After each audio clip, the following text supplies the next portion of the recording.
Hard and you aiming for the seven figures. Hear from the experts who know how to deliver success stories, plenty advice. Time for you to rise. REI Tribe, yeah. Real estate agents to investors, all my entrepreneurs. Time for you to check this. Johan Direct, he's getting it started, man. From running businesses to digital marketing. Hey, REI Tribe, REI Tribe. Let's go.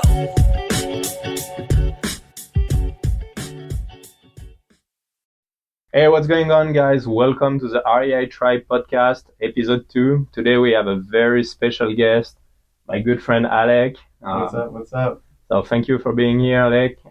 Can you just share how you get started in real estate? We're just jumping right into it. Yeah, We're just right away. Okay. We'll go straight into it. Yeah, so I got started in 2020. So I graduated college in 2019.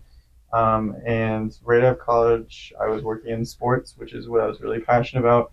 Was a big sports guy, still a big sports guy. Go Heat, go Panthers, both in the finals. Not sure when he releases. Hopefully, we win the finals by then. But yeah, big sports guy. And I was lucky enough after college to get a job in sports, which was really what I was passionate about. So what kind of sport were you playing? Well, I was actually in sales. Okay. Yeah. So I was in, when you go to a sports arena, they have the offices. Okay. I worked out of the office. It was so cool. So I did that for football, and baseball. So I worked for a major league.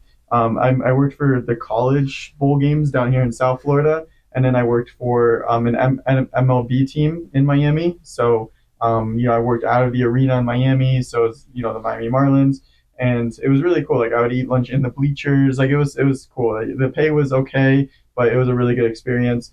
And that was my dream job, coming out of college, just because of where I'm working, the prestige of the position. And I did that, the rest of 2019 after I graduated, and then in 2020, COVID hit. And if you remember what happened in COVID, the sports world shut down. Of course, right? Everything was shut down. So everything shut down in 2020. So then it was okay, I'm, just graduate college, working this job that I really wanted. It's hard to get into sports. It really is. It's not the highest paying job, but it's very hard to get in.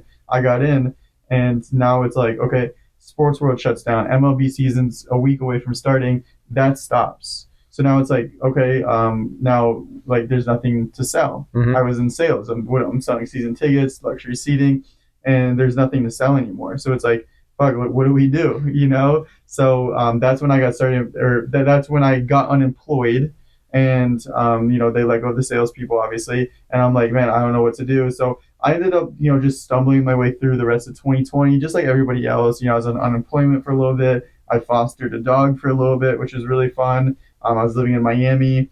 Eventually couldn't afford rent anymore because nobody was hiring. Nobody was hiring. So I ended up moving back in with my mom about summertime of 2020, mid-COVID. I moved back in with my mom in her, small 2-2 condo.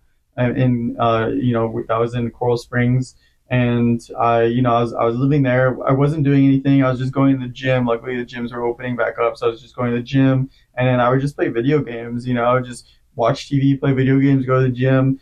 This was during the summer, and my mom was bro, you gotta do stuff, and I was a 24-year-old dude. And a couple of months ago, I was working a really nice job, and now I feel like a bum. So that must be a very humbling experience from doing your own thing, working in sales, being independent, and then going back to move with your mom. You know what? And looking back, I think my internal 14-year-old kid came back out. You know what I mean? Where it's okay, 14-year-old kid, no responsibilities in this, and living with my mom. Now I'm 24. And 23-year-old Alec, or 24-year-old Alec, whatever, was, had a really good job. And now it's now I don't, So did you felt this push, I need to do something with my life, I need to get out of this situation? Yeah, and when I was in sales, I was always the top sales guy, and it's never because I'm good at sales. I'm good at talking to people. I'm decent at sales. I upload my sales calls on YouTube. If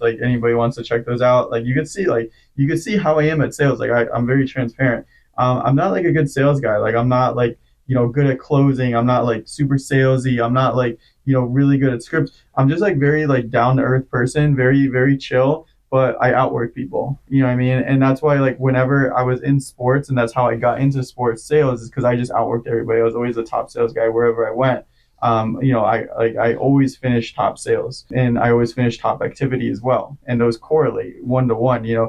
Top activity is always top sales guy. So you're saying that basically you don't need to have like a natural talent, as long as you really work your ass off and you really like go after it and learn and practice a lot. Yeah, you're going to get there eventually. Yeah, 100%. Yeah, I mean, like there's natural born salespeople, and you've been doing business way longer than me. I look up to you so much, like with what you've done in real estate. Like you've been doing this 3 times as long as I have. And like I like everything you do, and that's why like I like our friendship, because like I can really talk to you. But you've experienced this hiring sales, right? You're like now where I am now, and I'm like kind of like my ADHD is like completely changing the story. But like where I am now, where I'm the owner of business, is hiring salespeople. I look for what I was, right? And you do the same thing. If you look for like the really good sales people, like they're not as good as the people that just work really hard.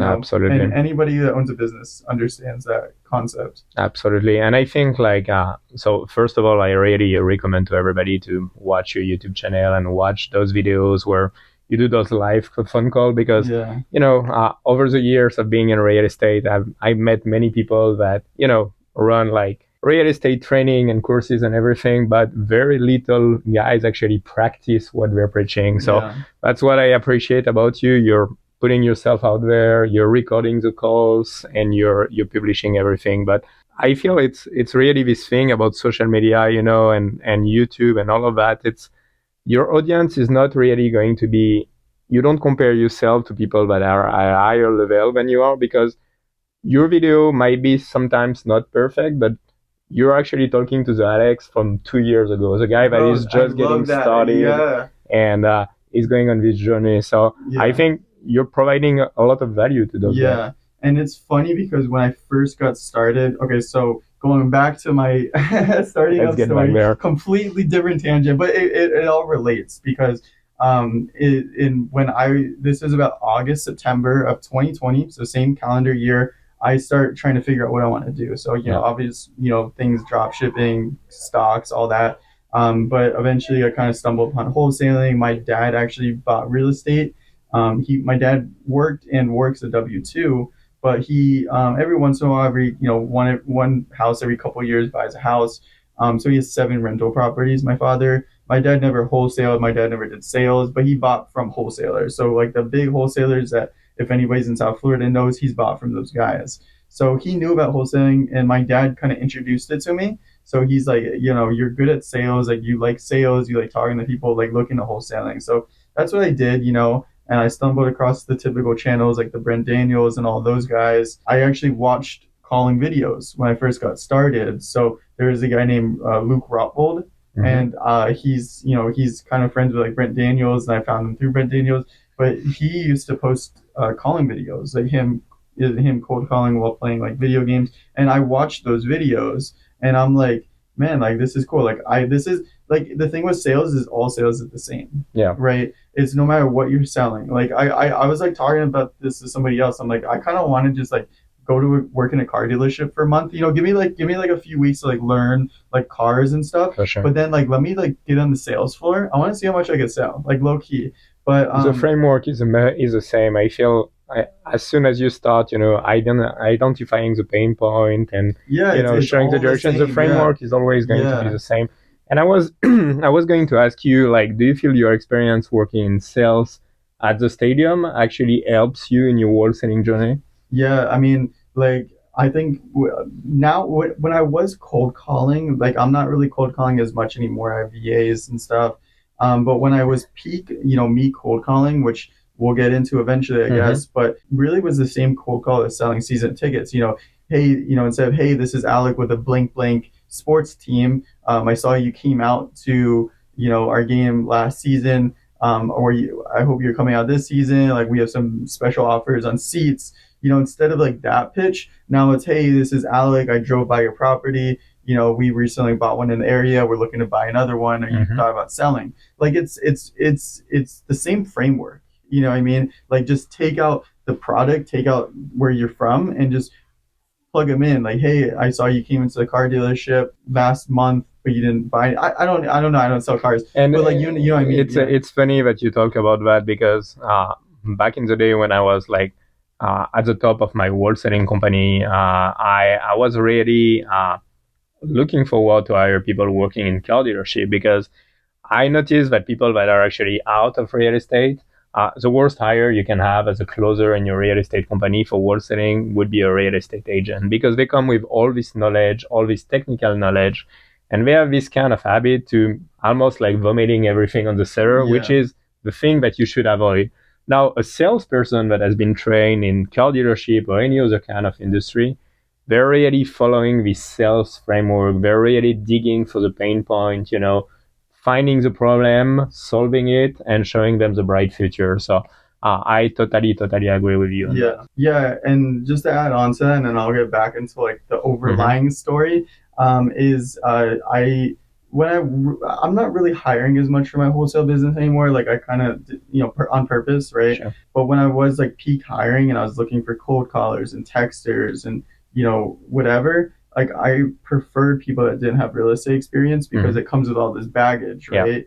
And it comes with bad training from previous owners or previous managers, So it's like you have to untrain them and retrain them to, kind of adapt to your script. Absolutely. You know what I mean? So, I agree. Like, but yeah, sales is sales regardless. So back to my story, 2020, I am, watching videos, September 2020, I decided to start. So I download Deal Machine. October 2020 is when I make my first cold call. So my mom's a teacher. She was teaching at this time, and it was peak COVID. So you say, let's rewind a little bit. You say you download Deal Machine. So were you doing mostly driving for dollars? Yeah. So that's what like Brent Daniels and everybody preached. I think he's still probably preaching that. Okay. It's a really good way to get started. That's what most people preach, especially when you have time. Okay. It's like the expression is like there's no good time to have a bloody nose. It's like because it's always an inconvenience. Oh, sure. But there's also no good time to start a business.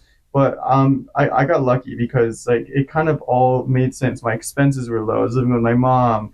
I had nothing to do. I didn't have a job. I had unlimited free time, so it made sense. I had a car. It made sense. What was your process back then? Like you would jump in your car and drive in the neighborhood, and then what would happen? Yeah, so in September, I would just go in my car for a few hours a day, just get as many properties added as possible, listen to podcasts the whole time. So just binging podcasts. So just on an education, like deep dive, just eating up any content possible. So not only you're prospecting and building your business, but in the same time, it was an educational. Yeah. So I'm doing that, and then I build a list of 1,000, a couple of thousand. I skip trace it, and I'm like, okay, October 1st, 2020 is I'm gonna make my first cold call, and I get the dialer by like Mojo or something back then, which isn't the best dialer, but it's like you feel like everybody starts with for some reason. What would you say was your startup budget back then? Like when you were like, man, let's get started in bare minimum. Yeah, bare minimum. I had a few $1,000s to my name. Few $1,000s to my name. So it's really possible to start in this industry in wholesaling with literally like $1,000. Oh yeah. Yeah, I mean, most of the money that I was spending was in skip tracing. You know, I still paid for groceries and stuff, but that was really my only expense. I wasn't paying rent. I just got really lucky. I was in a good position. I was in a bad position, but I made it into a good position because my expenses were low. But yeah, so I did that, and October I started cold calling, and I got my first deal under contract in November. So it took me about a month to get a deal. I was cold calling 8 hours a day. I was cold calling out of a closet because like my mom worked from home, and she has a 2-2 condo. Each bedroom's very small, and my bedroom had all my boxes because I just moved out and all my stuff was still in boxes. So I couldn't set up a desk there. She has a desk in the living room, but she's working there. Yeah. So it's like, okay, I can either wait till she's not cold calling, or she's not cold calling. I can either wait till she's not teaching, but that's until 2-3 p.m. But I'm missing out half the day, or I could figure something out. So I'm like, do I do it for my car? She has a laundry room, so I set up a table in there, no AC, nothing. I was in there for 8 hours a day, just banging out calls. Wow. And it wasn't like me just staring at the screen. Like I would do other stuff, like watch YouTube videos, play games, whatever during it.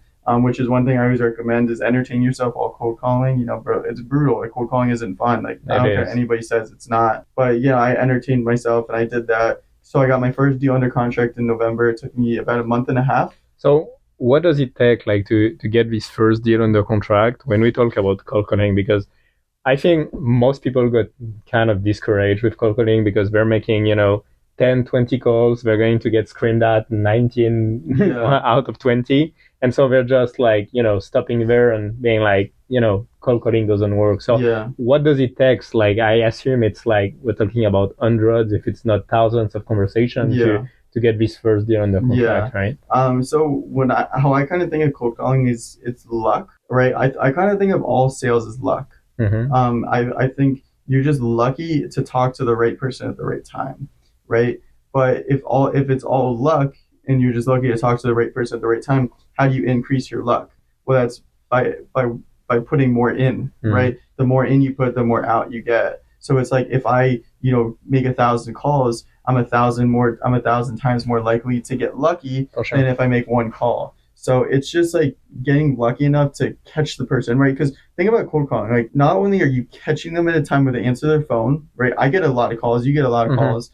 Sometimes I don't answer. Not only are you lucky enough to catch them when they answer, you're lucky enough to catch them when they answer, and they're looking to sell, and like they're available, and like they give you a good price, and like their timeline's ready, and the house makes sense to sell. Like there's so many factors like in that. So it's just really just putting in more. Like you can't get discouraged. Like you have to just keep at it. Like there's people that took how long did it take you to get your first deal? My situation was kind of different because I've been flipping for several years. I already had a successful. You went from flipping to wholesaling. I went from flipping to wholesaling. So I already started right out of the gate, and I feel like the first wholesale deal were not even on purpose. I had those deals that I didn't want it to rehab. And I was like, I need to figure out a way to sell I don't it want them. so. Might as well sell them. Yeah, exactly. That's a nice part about like sourcing your own deals is like whatever you don't want, you just for sure. Sell. But I hear constantly people saying like, oh, it took me 6 months to get my first deal. And guys that do like 10, 20 deals a month now, but it took them like several months to get on this journey. So I think that's very important. Just explaining to people that once again, it's repetition. You need to put massive effort in order to find this first deal, and just not get discouraged. It's repetition. And if I understand correctly, what you're saying is that basically on cold calling, what you call luck, I would call it the low-hanging fruit. Basically, you need to call a lot to really identify the right person at the right time. Yeah, no, 100%. That's what it is. You're just trying to find that low-hanging fruit. Really, that's what you're looking for. This first deal, coming back at it, driving for dollar. So is it a lead that you saw on driving for dollar and then you cold call? Yeah. So I had my first deal under contract in November. I canceled it. I didn't know what I was doing.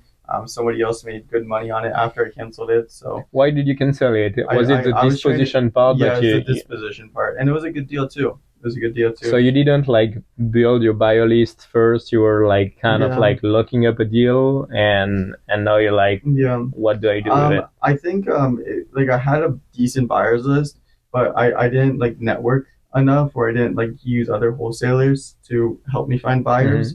Which if I did, I would have been able to sell it, I think. So I canceled that one. And then in January, I got my first, ended up being deal under contract.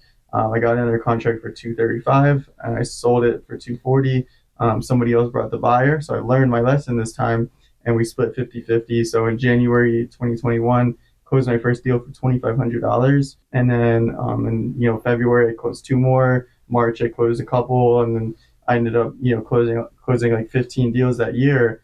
But yeah, I mean, it was just like a lot of those deals were JVs. So it's like, okay, Alec, like you're good at doing this, you're not as good at the disposition. So use other people, leverage other people to help you. Now I'm good at both. I still JV, like I just closed a JV deal last week.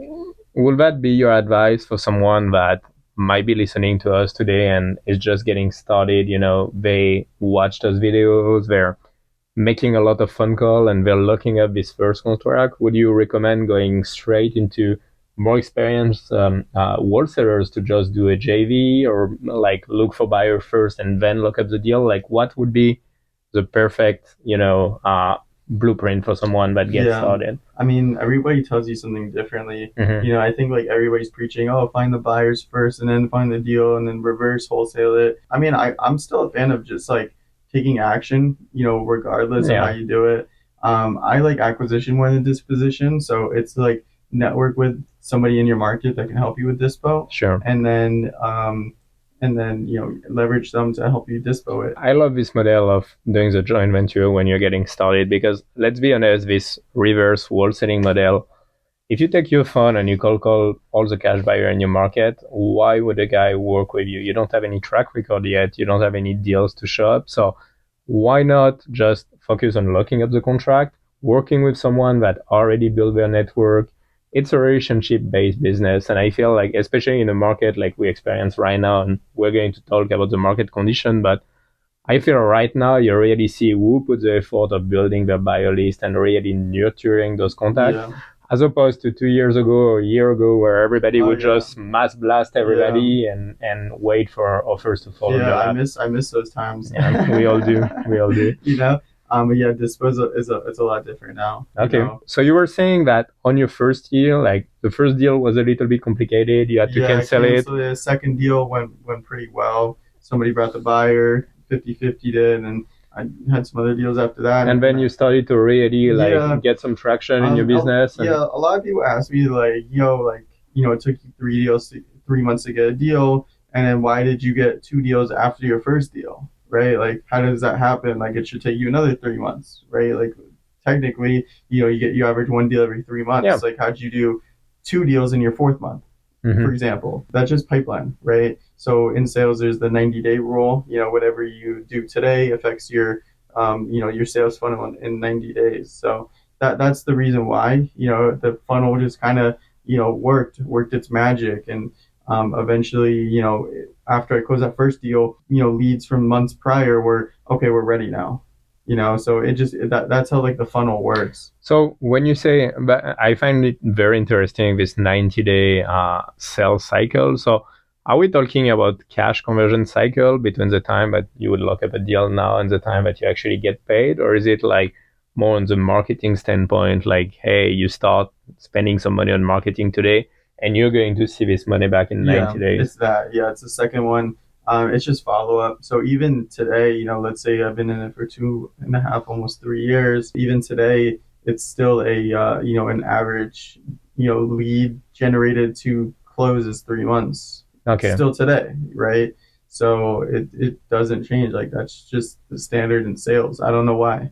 There's so many books on it and stuff. I have the deals that take a few weeks. We generate it. A few days later, we get under contract. A few weeks later, I just closed one last month that you went to. You went to the house, and and that lead took me 2 years of follow up. So 2 years of follow up. Yeah, that was. I think that's a gem here because think about it. You went to it last month. I started 2 years ago, so I generated that lead when I was cold calling. Okay. I cold called that lead.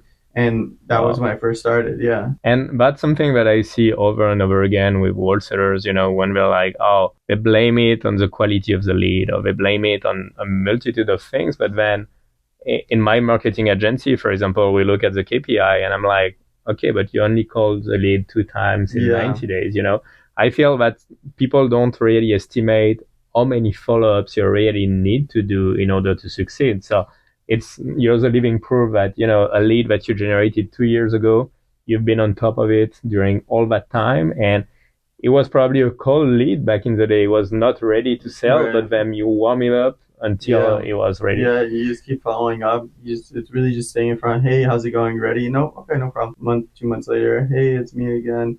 Just staying in front. Because if you don't, once they're ready to sell, they'll sell it to the next person that cold calls them. For sure. So it's just staying on mind. For sure. So your first year, 15 deals, that's pretty impressive, man. Like, I don't know many people that got that done on their first year. Yeah. Usually, it's like 1 or 2 deals, and then the next year it's a little bit more, and it grows from there. So kudos on that. I appreciate it. Yeah, first year 15. The second year, it's weird because my second year, I did double the amount of deals. So maybe 25 to 30 deals I did my second year, but I actually made net about the same. Okay. What do you think I don't know. happened? I don't Is know. it It's like just did you smaller spend deals. I had more VAs. I had a bigger team my second year, but that's just how it kind of happened. I don't know. I a don't smaller know. spread or more So yeah, overhead? just way more smaller spreads. Okay. My first year, like I was just knocking out like $20,000 deals like once a month. I'm like, fuck, I don't even know what's going on. Second year, it's like five, five, five. So what's your opinion on that? Do you think people should like chase the unicorn, like the big, 30, 40K pop, or should they just like do some repetition, like whatever it is, you take it. If it's a 5,000 spread, you take it. If it's 10K, great. And then if a unicorn happen, it happened. But what's your opinion on that? Yeah, my answer changed. So from 2 years ago, or even last year to now, I'm going to give you a different answer. So 2 years ago, I would have said like, man, I'd rather do one deal a month that brings me way more money than doing a bunch of deals a month that bring me smaller amounts. And that's why I would have said, previously. Now I would say the complete opposite, right? I would rather do a whole bunch of smaller deals and and then maybe every once in a while pop a bigger deal than just hunt that big deal and hopefully I get it, right? Because I want like a measurable business, right? And if it's just a bunch of smaller deals, at least then if it's consistent, like hopefully it's consistent, at least then I can measure, okay, we know we're going to be getting, these 3 small deals.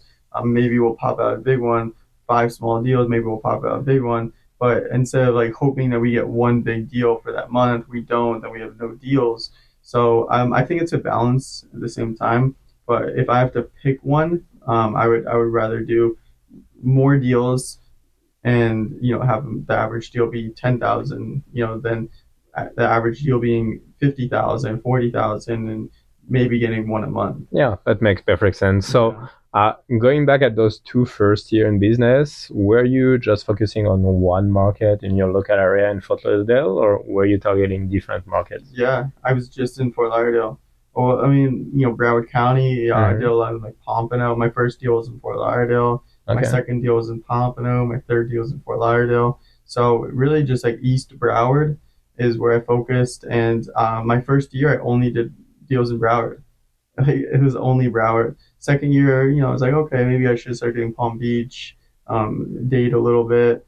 But it was really just, that one county, like I niched myself and just went really deep into one. So do you think that being that niche focus in this area give you kind of like an advantage compared to other wholesalers that might do this nationwide model or statewide model?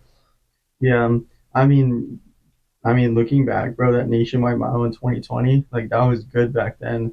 I think, I don't know, everybody seemed to be succeeding with it. You did it for a little bit? I did it for a little bit. We actually stopped doing that after like probably 2 months or something because, I always been very heavy on PPC. And I think if you want to do nationwide or statewide, you have to run Facebook ads, you have to do Google ads. You can't really cold call an entire country. And so the issue was most of the leads that we were getting were in very rural area where it's very difficult. Like we had some deals. I remember one deal very close to the Lake Okeechobee up there. Probably 20 people living in the village. Like, how do you want to wholesale this deal? Every buyer that you call, they know the seller. And like years ago. It's impossible to do so. That's where now I think people are getting more creative and are going into innovation, listing on the MLS, this kind of thing.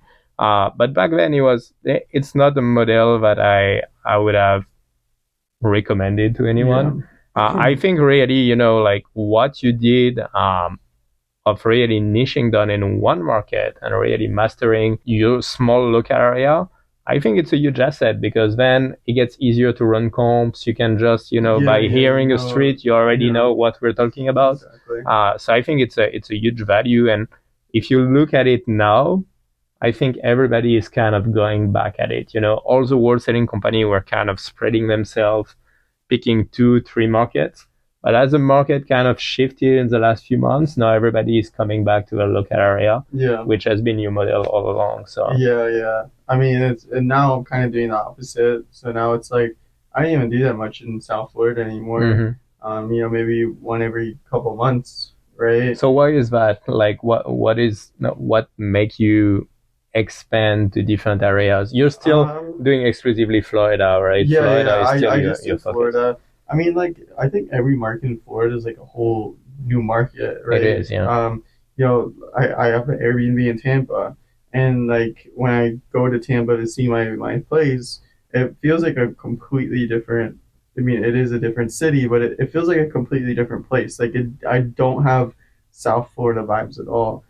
So it's like I can do in Tallahassee, Orlando, Tampa. I haven't done Jacksonville or Pensacola yet. I do Lee County. I want to start in Jacksonville, Pensacola eventually. But I mean, I just think every market's so different that you can really just like get the low hanging fruit in all of them. Looking back, like I went really deep, and I see a lot of people changing to that. But I think I like the wide model a little bit more. The wide but deep model. It's like that's like doesn't explain anything, but just getting the low hanging fruit in a lot of different markets. Yeah. All right. That makes sense. And so I totally agree with you. I mean, on your the way you analyze those different markets. I think Jacksonville is for the lower price kind of properties, more cash flowing. Like down here, like I'm looking at the same 3-2, right? We're in Boca Raton recording this. I could get any house, any house around here, and there's some dinky houses in Boca. I could get that house 500K, 400K. I could get that same exact house, different builder, but like same exact house in Tallahassee. It's 100, 150. Jacksonville, it's 200. Tampa, it's 200. Orlando, it's 250. It's just like, bro, why is it so expensive down here? So now it's like I want to get cash flow. And it's like, okay, maybe the deal really makes sense here. But now when I'm cold calling and I have my people cold calling, like my first pitch is to try to get cash flow. It's not to wholesale it. For sure. And various markets, that's the funny thing about real estate. And having been in different states between the Midwest here in South Florida and everything, I noticed that you can have cash flow or you can have appreciation. You rarely got both in the same market. So it's always been my view of, the market down here in South Florida. It's an appreciation market. This house that you buy here for $500,000, 5 years from now, it might be worth $800,000. In Jacksonville, it's not gonna double in price, but you're going to have a solid cash flow every month. Here in Florida, if you break even, you're already lucky. Yeah, I mean, really, people are buying rentals to break even now down here now. It is. But I mean, and I think talking about like a cash flow market or an appreciation market, I think the Florida kind of has the best of both worlds. Where even in Jacksonville, where it's not going to appreciate as much, it's still going to appreciate more than Fort Wayne, Indiana, right?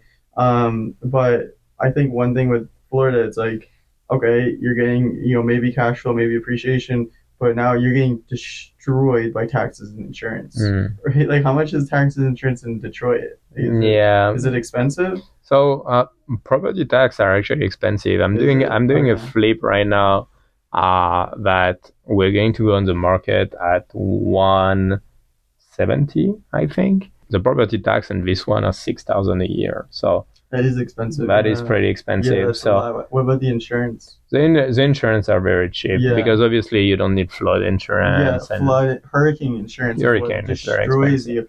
But it's like, man, I know people that own houses on the water, and their insurance it is $50K a year. That's crazy. That's crazy. You could own literally a rental property for the same price of their insurance. Like, it's almost like you're paying a new mortgage for insurance. I remember reading a study about that about like 2 years ago, probably, about homeowner insurance in America as a whole. And it was mind blowing. I think it's like 30% of all housing in America doesn't have any insurance at all because it's not mandatory as long as you don't have a mortgage. And so most people are just cutting those expenses altogether, which would be insane in a state like Florida because obviously, you know, there's hurricanes and everything. But you know how Floridians are, man. Floridians are so like set to their ways. You know, it's like even like we get a hurricane coming, it's like, no, I'm not leaving. You know, I've lived here for 30 years. I'm not leaving. You know, so it's like they have the same mindset where, oh, my house has been here since 1950. You know, why would I get insurance? Yeah. You know, there's Absolutely. so many of those people. Absolutely. So going back at your, you know, your real estate journey, those first 2 years, so wholesaling and all of that, what does your business look like today? You know, like you're telling, but now you have a team cold calling for you. So you kind of like stepped out of doing everything yourself to now growing a team and being more in this position of business owner than, you know, solo entrepreneur. Yeah. So I'm like half business owner, half still in the business. And like that's a whole nother conversation where it's like, why am I still in the business? Because like I went the American route. Like I went hiring acquisition people. The first time we met was at a meetup, and it was in in Fort Lauderdale. And like I remember asking, this was a year and a half ago. This was September of 2021. Yeah. That was when we first met. So almost 2 years now. And I remember asking you because you had a big wholesale business at the time. I had a huge team. You had a lot of acquisition people. I'm like, oh wow, this guy like has a really big business. So I was asking you for advice on acquisition because that was when I was hiring. You know, like about a year in is when I'm like, okay, hire Americans. So I went that route, and you know, I brought somebody on. I realized that one, Americans are lazy. Two, Americans are expensive, and three, this isn't the kind of business I want. Right. Some of my like really good friends, they went the office route. They got Americans, they got an office, and I saw what they did. I visited their office and voiced with them, and I'm like, I don't want my business like this. Like I'm a lifestyle business guy, so my business is all virtual, all VAs, and I'm still in my business on purpose, right? So I'm still the closer. I do follow up, and I close deals, and I dispo deals. I still do it. You know, why do I do it? I don't know. You know, I don't mind. Like I want to stay busy. Like I don't mind. You know, eventually it's like something that I'm doing so many different things at once. It's hard to balance. You know, personal life. You know, Airbnb business, the wholesale business, the flip business. You know, I have a media business. So it's like I have like 5 businesses. You know, I consider my personal life a whole another business. You know, relationships, family, and everything. You know, physical health, right? So it's hard to balance, I'm not gonna lie. Yeah. But I like closing, and then I could also post on YouTube. It gives me YouTube content. So I'm still in my business. I think I'm still full time in my business, but I also have the managerial role where it's like I'm overseeing my VAs, I'm overseeing my team. I'm still managing stuff, but my team looks like I have 7 VAs. So I have 4 that cold call, 1, 2, 3, like three and a half that cold call. And then I have a full-time texter, and one of my cold callers is half texting, half calling. She does both. She's mainly full-time calling, but she oversees texting.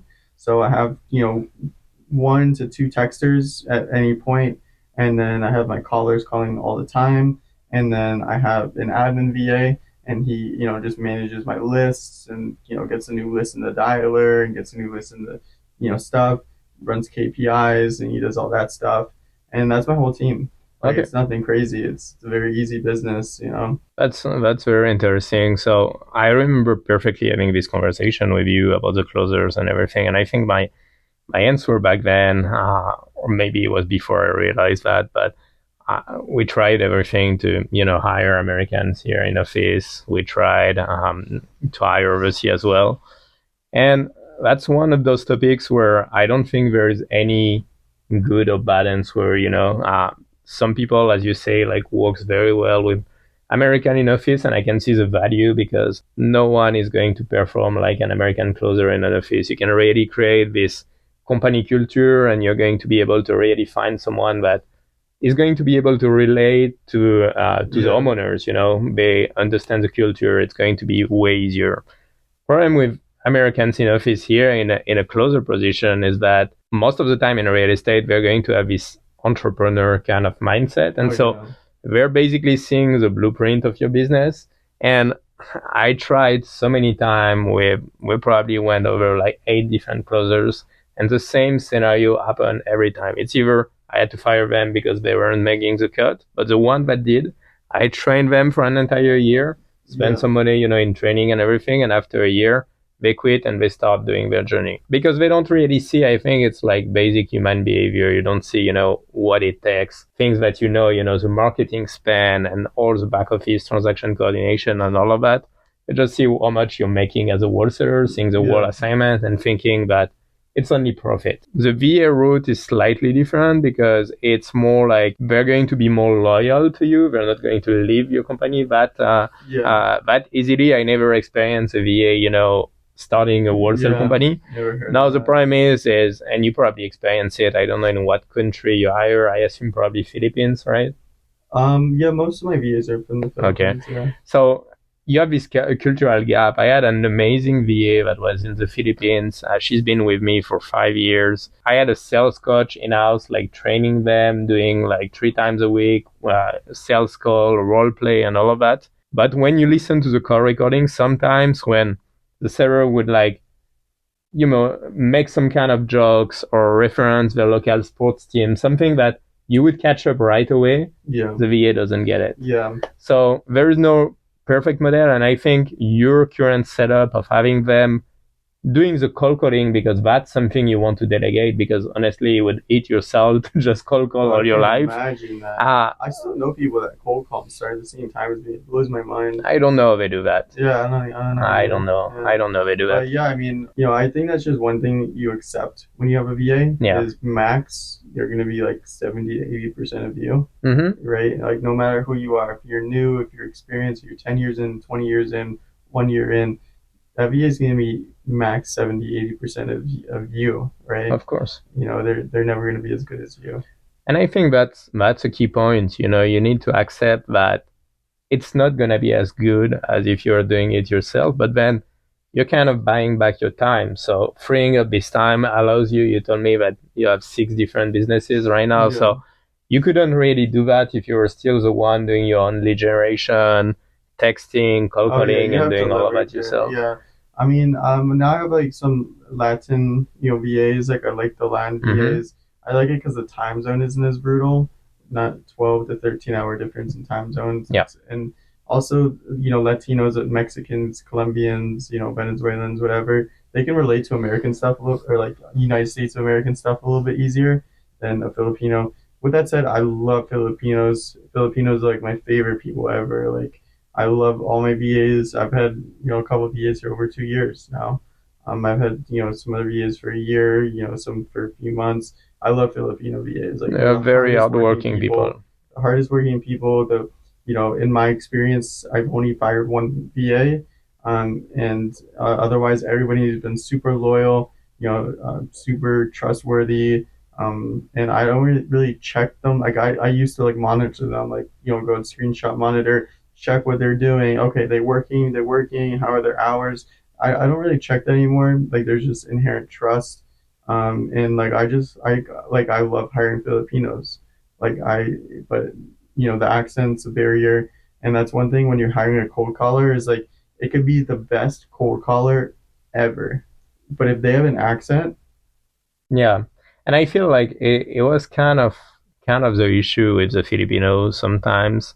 And I had 25 of them back in the day in my company, is that everybody across any industry in America hire in call center in the Philippines. So doesn't matter if it's insurance, solar panel, real estate. So sometimes I feel like people here can catch up this Filipino accent right away. Yeah. And that's kind of one of the things so I use an Egyptian call center, and it was great because they're able to kind of block their accent.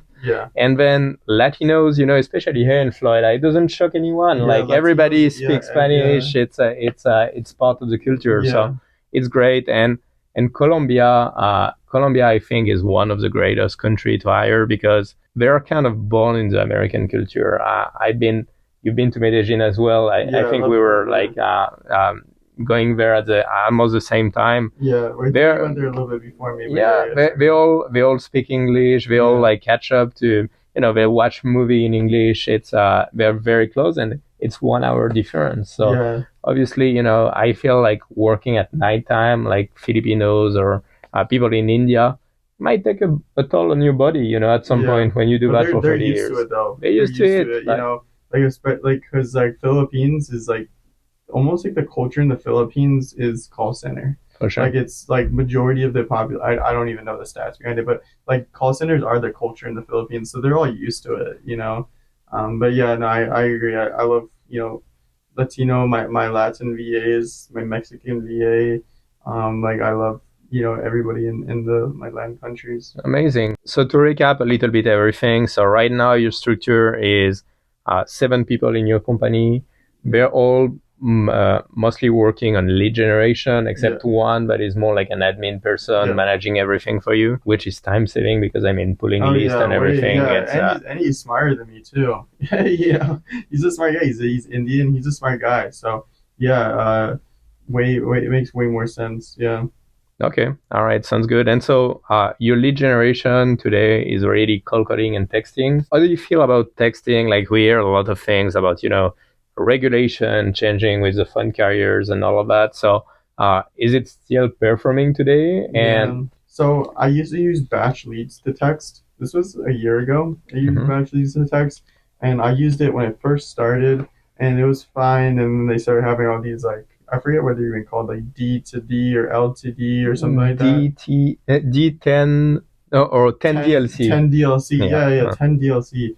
And I'm like, man, what is this? I'm like registering my LLC, and it's like giving me all these reasons, and got banned from Privy like 4 times.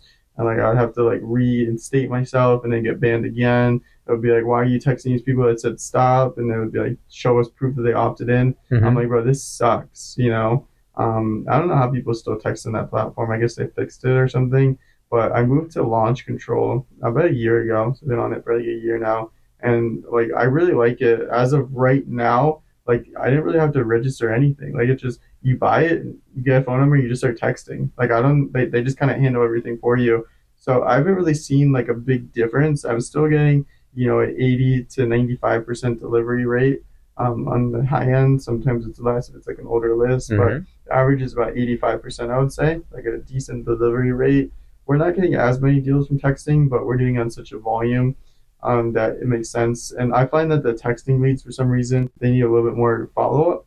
Our average follow-up for those is closer to like 4 months. We're having, like we just closed a texting lead like last 2 weeks ago or something, and that one was like, a few months of follow-up. But I haven't really noticed a big of a difference besides more follow-up, get a little bit less leads. But as long as you're on like launch control or some platform, like it didn't affect my like getting banned and stuff. Yeah. Okay. That's pretty good to know. Yeah. So those are really your 2 main avenue of generating leads today. Yeah. How many deals are you currently doing? Because the market, has been changing in the last few months. So I get. Let me rephrase my question more like, what change did you experience in your business in the last 8 months, and walk me through what business looks like today in this wholesaling industry. Yeah, I'm still doing the same stuff. I don't know why, but stuff is like converting to creative now. I'm like doing the same thing, but like stuff is just converting. So I got my Airbnb in Tampa on creative. I just got a sub 2 under contract. I don't know if I told you about it, in Orlando. Oh, yeah. In Kissimmee area. I got a sub 2. And I'm gonna do a wrap on it. I want to keep it. It's such a nice house. It's a 4-2 with a pool. It's a beautiful home, beautiful neighborhood. It would be an amazing Airbnb if it was like just like 5 miles further north. It would be right next to Disney, but it's like 20 minutes from Disney instead of 10 minutes, which is what I would want. So I'm gonna do a wrap on it. I'm gonna wrap it, which I got it sub 2. I'm gonna sell to somebody, seller finance essentially. I'm buying a piece of land in Tallahassee. Was supposed to close last week. Hopefully closing this week. So I was kind of like converting to that. But with the wholesale side, I'm still doing a few deals a month. Like I'm still consistently doing at least 2 to 3 deals a month. So what do you think happened with creative financing? Like what make this switch happen? Because it was kind of difficult to get those leads for many years, and then all of a sudden, like it gets easier. So do you think it's only you that got better in your pitch, or do you think it's also the market? Maybe I feel like we're kind of this market right now where the homeowners still want to get, this top dollar value that his neighbor got last year, but in the same time, the cash market or even the retail market can't really take it anymore. So sub two might be the only option for them if you know how to pitch it. So so I would say it's a combination of me just getting better at pitching it, but also being able to being able to structure it. So being better at pitching it, being able to structure it. Also, sellers just like realizing like, hey, I'm money anymore. This guy's gonna give me way more money. He only wants to finance it for a few years, let's say. And I think it's more of like a greed part from the sellers as well, where it's like they see that they can make more money, they can sell for a higher purchase price. And what I really like about creative is like with wholesale, call it what you want, but you're lowballing people. They call it what you want, but that's what it is. Like you're buying a house is really cheap, 50 to 70% on the dollar. For sure, yeah. Where creative, I'm buying deals 100% on the dollar. So I like it because I'm paying market value, and I feel like it's more of like a win all around because I'm giving these sellers market or even over market value. Like I don't even care about equity. The cash flows, the cash flows. Yeah, for sure.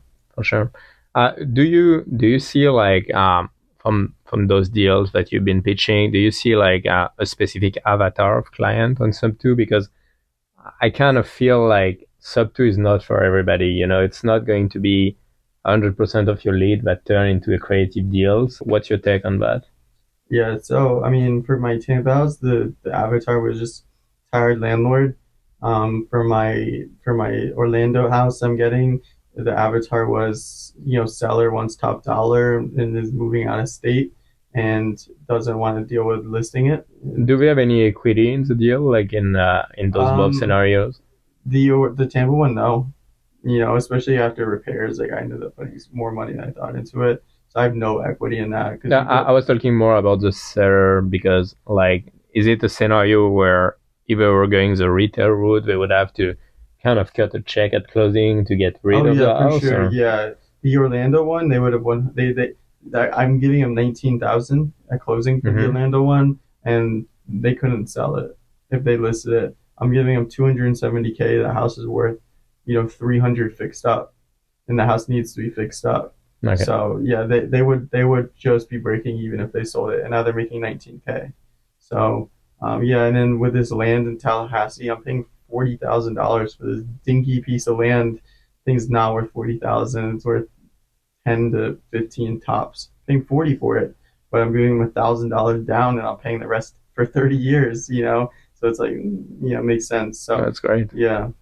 All right, sounds good. So your business today is like a lot of creative deals. Ideally, that's something. If I understand correctly, because I mean you're going to wrap the one in Orlando, but it seems like you're more interested now in starting to create a portfolio and accumulate rentals and kind of like instead of selling everything, kind of like start to accumulate and build a portfolio, right? Yeah, pretty much. Okay. Yeah, that's the goal with all my current businesses is just to get cash flow. All right. What do you think about this Airbnb model? Because I know that you started this one in Tampa and you seem pretty excited about this this venture. Yeah, I like it. What's your feedback after, like, it's been a few months, right? You've been doing that for a few months. So May was my first full calendar year.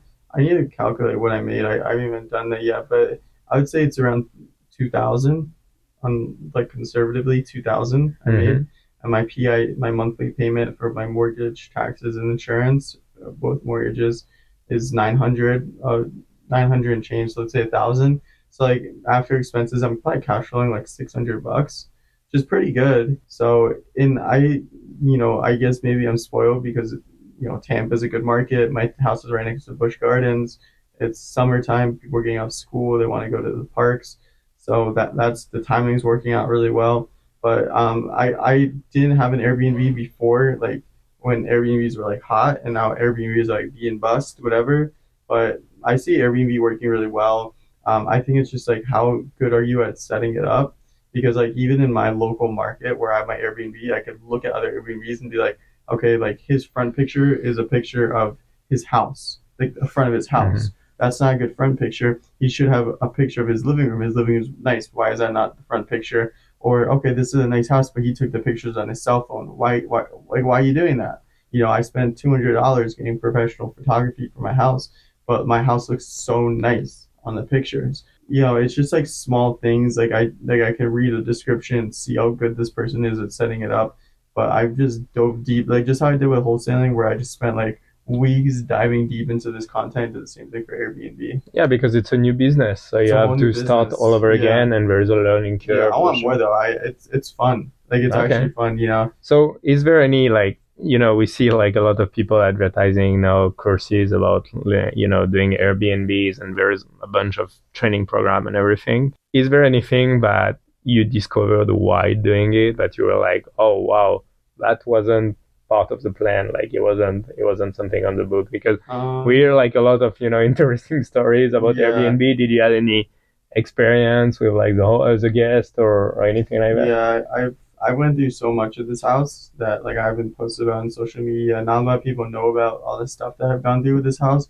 One day when I feel comfortable, I'll probably post about all the crazy traumatic experiences that I've had with this house. Like I've gone through some crazy stuff with people and stuff, but for the most part, it's been positive. Last week, I had a drunk driver hit my mailbox, so it's just like random BS like that. So I guess that's like the funny story is I woke up and like normal day, and I keep getting notifications on my phone like your front yard, your front yard, your front yard. I'm like, what's going on? So my Airbnb guest is like taking pictures of like the fence. And I'm like, bro, why is this guy taking pictures of the fence like this? Like, what's he doing? And I see him taking pictures of the floor. I'm just watching the camera, like watching. I'm like, what is this guy doing? And he's like looking at the floor. So I zoom in the camera, and there's like a box on the ground. I'm like, bro, what is this box? And then I'm like looking around. I see my mailbox post.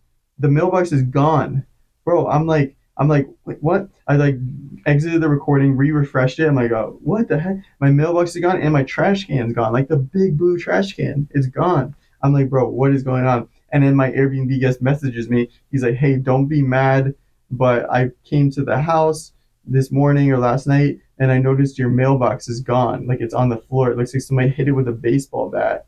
I'm like, bro, what the heck? So, I filed a police report.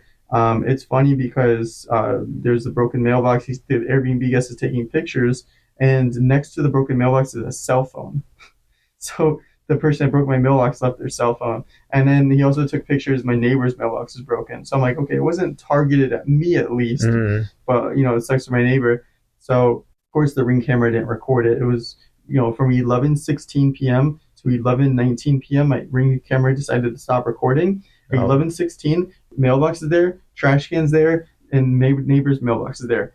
Right? And then it skips to 11:19, no mailbox, no trash can, no mailbox. I'm like, bro, what happened in this 3-minute period? Like, not only did they break our mailboxes, but they stole a trash can? Like, who does that? So I'm like, bro, this is wild. So long story short, I got the police report. One of my friends who lives in Tampa goes out there. We look through the phone together. And I called like the person's, that has the phone's mom, and I called a cousin. It was a normal cell phone. Like it was like mom, cousin, sisters. Like it was somebody's like personal phone.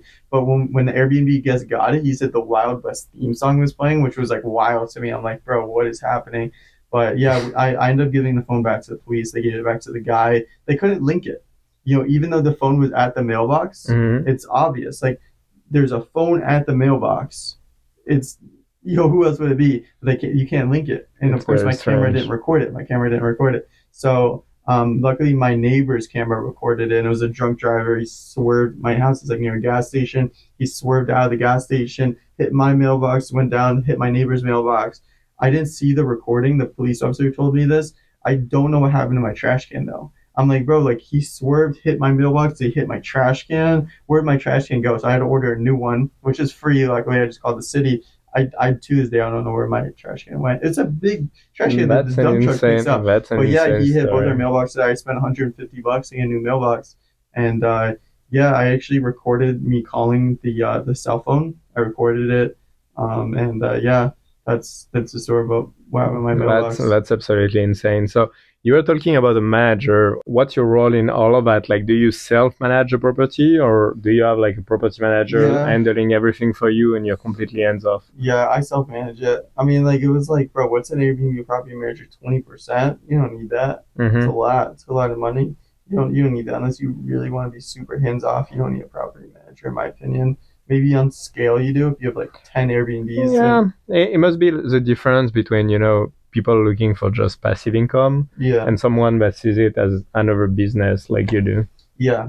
I mean, I enjoy it. Like, it's like a dopamine hit every time I get a new booking, So I enjoy it.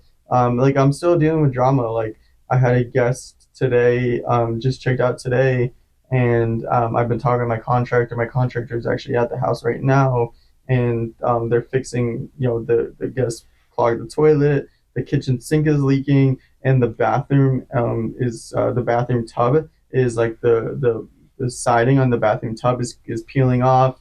So it's just like we have to do all that, and I'm spending $180, actually $230 to fix all that. So it's just like random BS, Okay. But it is what it is. I manage it. I don't mind. It's a good experience. That's interesting. Very cool. Very cool. So I think we might have been like a little bit over how long was over the hour.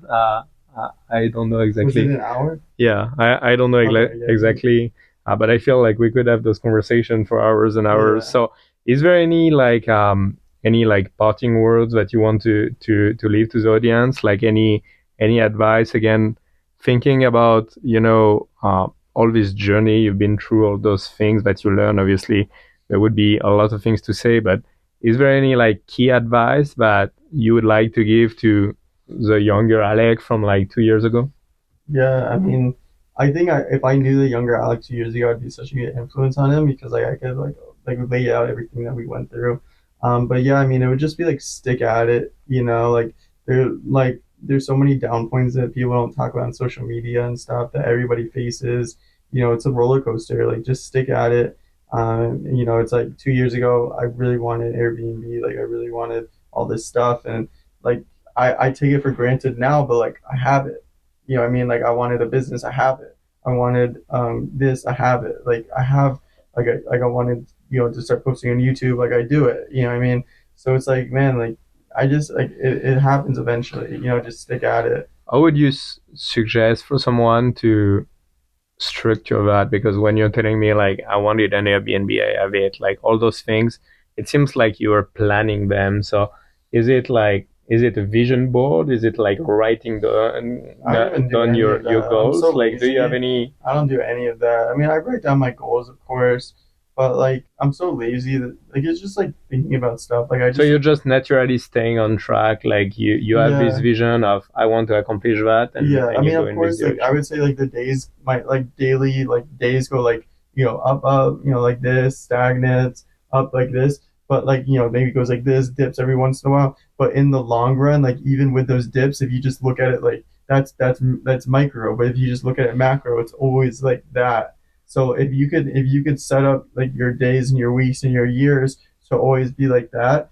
even though, because I have these a lot, at least once a week I have the dip, right? If it's a mental health thing, if it's anxiety thing, whatever it is, I have it, bro. I have it, but as long as it's always still trending upwards, it's kind of like a compounding effect. Exactly. Even with the dip, over a long period of time, it's going to produce result. But I think you have to have a crystal clear vision of where you want to go, because all those things that you're talking about, you had that in your head. Some people need to map it out. I personally like those vision board, I have it on my fridge. I like to see what direction I'm going. It kind of motivates me, and I'm I don't remember the word for it, visual, I need to see it in order to visualize it. But in your case, it seems to be in your brain, mental, where you're going. I just think about stuff a lot. I just spend a lot of time thinking, man, I really want this, I want this, I want this. And, it just kind of manifests eventually. I don't know when it will, but it just does. And I hope, maybe I could watch this 2 years down the road, and my ideal vision of myself 2 years down the road, no kids or anything, but like I see a business where it's like I have like a decent following on social media, and I have systematized businesses, and I have a lot of cash flow, and I own a lot of properties, and I'm traveling. And that's like super generic, super broad, but like that's what I kind of see myself. It goes more niche in my head, but like the overlying, you know what I mean? For sure. Is that so? For sure. So I think we need almost an entire other episode to talk about social media and marketing and all of that. But yeah, I totally agree with you, and I think we both know what having a following on social media and creating this kind of authority can bring to your business and your personal life. So I think that's definitely is going to be another entire episode that we will probably do on that topic. Sure. Well, man, thank you so much for coming here on the show and sharing all this value with the audience. I'm sure there is many people that are going to get inspired by all of that and saying that in just a few years, it's if you look back at it, it's been such a short period of time, but you accomplished so much. So very inspiring. Yeah, appreciate you, brother. All right, thank you. Hard and you aiming for the 7 figures. Hear from the experts who know how to deliver. Success stories, plenty advice. Time for you to rise. REI Tribe, real estate agents to investors. All my entrepreneurs, time for you to check this. Johan Direct, he's getting it started, man. From running businesses to digital marketing. Hey, REI Tribe. REI Tribe. Let's go.